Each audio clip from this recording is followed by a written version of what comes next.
Je t'aime parce que tu m'as... Je t'aime, Seigneur, je t'honore, je te glorifie, je te bénis. Parce que tu m'as sauvé sur la croix du Golgotha. Au mon Golgotha, sur ta croix. La sainte croix. Cette croix, Seigneur, qui nous a sauvés. La croix. Aide-nous à porter notre croix, Seigneur. Aide le monde à porter la croix. Seigneur, mais moi je ne porte plus ma croix. Quand on a la foi, on ne porte plus la croix. Parce que la croix devient l'espérance. La croix devient la victoire. La croix devient l'assurance vie. Ce n'est plus pour moi une croix. Lorsqu'on a la foi. Lorsqu'on a la foi, la croix ne devient plus croix. Selon moi. On accepte cela parce que le meilleur nous attend. Pensons toujours, lorsque nous sommes dans les tribulations, pensons toujours à une seule chose qui est l'essentiel. Je répète, pensons toujours à l'essentiel. Pensons à notre matin de Pâques. C'est-à-dire ce jour-là. Ce jour-là, oh Yahweh. Ce jour-là où nous serons les bienheureux. Ce jour-là où nous te verrons face à face. Ce jour-là, tu étancheras les larmes à tous les visages. Ce jour-là où tu deviendras nous dire, viens te reposer. Ce jour-là, nous allons manger à la table du Seigneur. Au plus haut des cieux. Ce jour-là, nous allons contempler Jésus-Christ. Ce jour-là, où la Vierge Marie ne sera plus une absurdité. Ce jour-là où nous ne dirons plus, oh j'ai vu la Vierge à gauche, je l'ai vue à droite, je l'ai vue en Simalène, je l'ai vue, la voilà qui est apparue dehors. Voilà. Ce jour-là, c'est tel quel. C'est pour cela que je dis donc, pour nous, pour moi, la croix n'est plus ce que vous pensez. Pour moi, la croix, c'est la victoire. La croix, c'est l'assurance vie. La croix, c'est l'espérance. L'espérance ne trompe pas. Mais pour moi, ce n'est plus l'espérance parce qu'on n'espère plus ce qu'on voit. On espère à ce qu'on ne voit pas. Pour moi, c'est une assurance. Parce qu'il faut passer par là pour voir Jésus-Christ. Les deux marchent de pair. La foi et la croix. Lorsqu'on a la foi, lorsqu'on a foi en quelque chose, on finit par l'obtenir. Lorsqu'on a foi en un habit, un tissu pain que l'on a vu au marché, le cœur est dessus camponné chaque jour. Le Seigneur finira par vous donner ce pain. Lorsqu'on a cru foi en un médecin, on voit les médecins vêtus tout de blanc, le blanc vêtu comme le Christ, en train de sauver et de soigner la vie. On finit par être médecin. Lorsqu'on a foi, donc en Dieu, que l'on ne voit pas, à coup sûr un jour, vous le verrez. On ne peut pas aimer quelque chose sans l'avoir. La foi. La foi, c'est un miracle, la foi. Avec la foi, rien n'est mauvais. La foi est comme de l'amour parfait. L'amour ne pleure pas. L'amour ne se fâche pas. L'amour ne se trompe pas. L'amour, la foi. La foi. Regardons un peu lorsque nous avons foi en quelqu'un. Lorsqu'on a une idole sur la terre. Lorsqu'on aime quelqu'un, on admire quelqu'un particulièrement. On ne trouve en lui aucun défaut et pourtant il en a tant. Mais l'amour qu'on a pour lui transcende tout. C'est ça la foi en Christ. Et lorsqu'on a cette foi, comment pouvons-nous encore parler de croix? Non. Lorsqu'on aime, on supporte tout. On aime tout. C'est ceux qui sont au dehors de nous, autour de nous, qui disent, regardez comme cette femme souffre. Mais elle est toujours dans une telle joie. Viens la voir accueillir les gens. La joie est telle, une joie incroyable. Est-ce qu'elle a même souvent des problèmes, cette maman? Je ne sais pas. Je prends toujours mon humble exemple. Est-ce que cette femme a même un problème sur la terre des vivants? Pourtant, si on vous donne, soi-disant ma croix, ce que vous appelez une croix, vous ne pouvez pas la porter parce qu'elle va vous renverser. Mais pour moi, ce n'est plus une croix. Pour moi, ce n'est pas une croix. Je porte Jésus-Christ. Parce que c'est le Christ qui porte tout cela. C'est le Christ qui accepte et c'est lui qui porte. La preuve, me voici vivante, bel et bien. Habillée, vêtue de la robe mariale. Vêtue de mariée avec mon chapelet chaque jour à temps et à contre-temps. C'est quand je vais au lit, si je vais lui à 4 heures, c'est à 4 heures que je cesse de prier. Toute la journée, toute la nuit, je prie. Toute la nuit, je médite la foi, l'amour que j'ai pour le Christ. On n'a pas le temps de regarder tous les aléas. C'est pour cela que je dis à tous ceux qui viennent à moi, je leur dis, vous ne souffrez pas du tout. Parce que quand elles me racontent leurs petites histoires, à dormir debout, je dis, ah, ça c'est absolument rien. Ça ne vaut même pas la petite épine de la couronne du Christ. Ça ne vaut même pas le millième.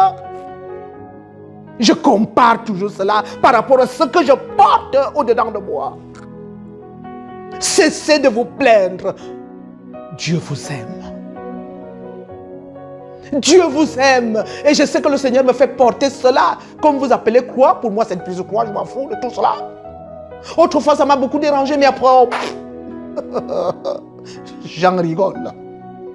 Parce que je sais que à travers cette croix, cette soi-disant croix, l'essentiel m'attend. L'essentiel, ce ne sont pas vos belles maisons en or doré. L'essentiel, ce ne sont pas, je ne sais pas trop, les grosses voitures dans lesquelles vous roulez. Moi, je n'ai jamais demandé tout ça à la Vierge Marie ou quoi que ce soit. Quand il s'agissait pour moi d'aller boucler des quarantaines par-ci, par-là. Même si mon prochain a une voiture garée dans la concession, je n'ai que foutre. Je cherchais ma moto, elle me renverse partout. D'abord, j'ai même des brûlés de moto partout, je m'en fous. Non, l'amour que j'ai pour le Christ ne me permet pas de regarder tous ces accessoires. Parce que l'essentiel m'attend. L'essentiel, c'est le Christ. L'essentiel, c'est Dieu.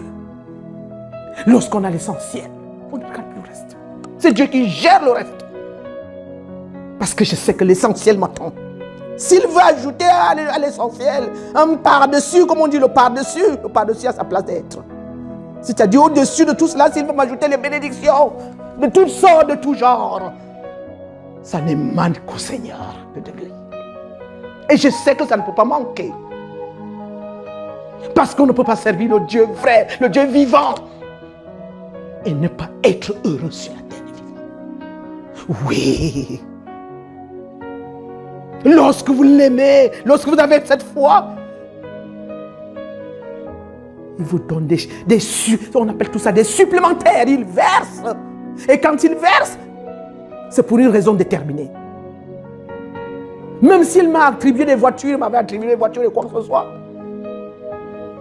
Ce n'était pas tellement parce qu'il voulait que, je ne sais pas trop, que je sois au-dessus de quoi que ce soit, mais non. Il a regardé, peut-être parfois je tombais avec les moteurs et autres, dit non, je t'ai fait qu'une voiture maintenant. Je mets un chauffeur, comme ça il te conduit rapidement. Ça c'est des récompenses que Dieu donne après. Cherchons d'abord l'essentiel et les récompenses viendront. Ne dites plus que j'ai une croix. Quelle croix? Vous avez vu comment Jésus a porté sa croix? Vous avez vu la croix du Christ? 5485 coups qu'il a reçus à la sainte et douloureuse passion. Brigitte voulait savoir cela depuis Sainte Brigitte. Il lui a dit, si tu veux vénérer de quelque manière que ce soit, je vais t'apprendre les 15 oraisons pendant 1 an. Et chaque jour pendant 1 an, tu aurais salué chacune de mes plaies. 5485 coups. Est-ce que parmi nous, nous avons déjà reçu même peut-être 10 coups, 15 coups par personne? Qu'est-ce que vous m'appelez de croix? Chaque jour, vous vous levez, nous le levons, on mange, on s'habille, on met les maquillages, les rouges à lèvres, autres. Je dis, je porte la croix. Chaque jour, vous êtes dans les jolies voitures, pam, pam, pam, on va dans les jolis restaurants, on mange. On dit, on porte la croix. Quelle croix? Vous avez vu la Vierge Marie déchiqueter ce jour-là, le vendredi saint? Les mêmes genoux qui ont porté le Christ, c'est les mêmes genoux qui ont porté le corps de son fils. Elle a lancé le coup d'œil partout, elle a regardé, seule sous la croix avec cette femme, Marie-Madeleine et autres.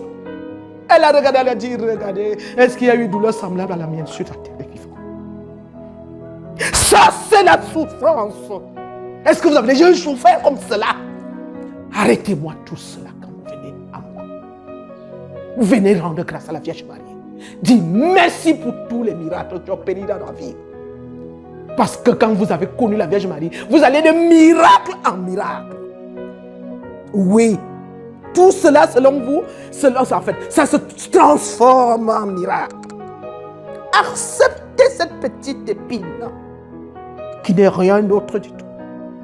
Le meilleur attend tous les bénis de mon Père. Continuez à prier. La seule arme du chrétien, la plus efficace, c'est la prière. La seule.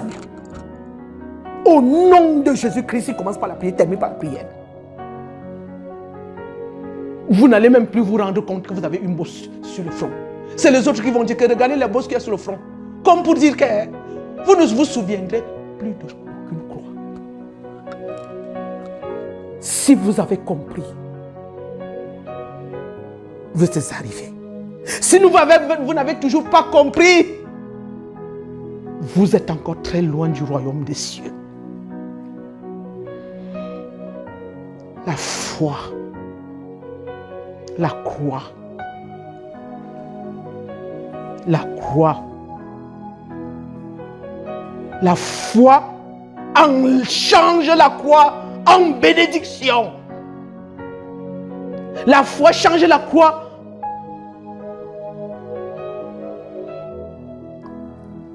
en des bénédictions diverses.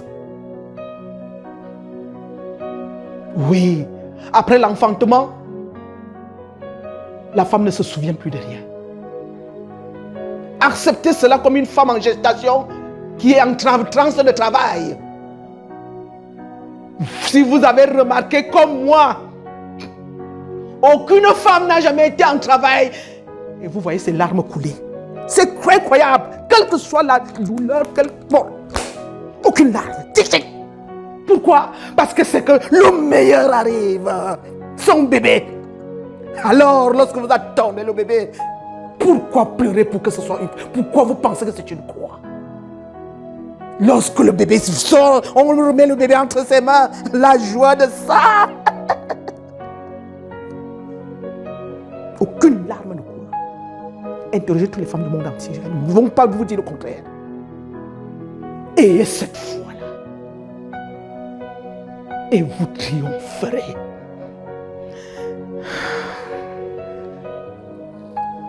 Amen.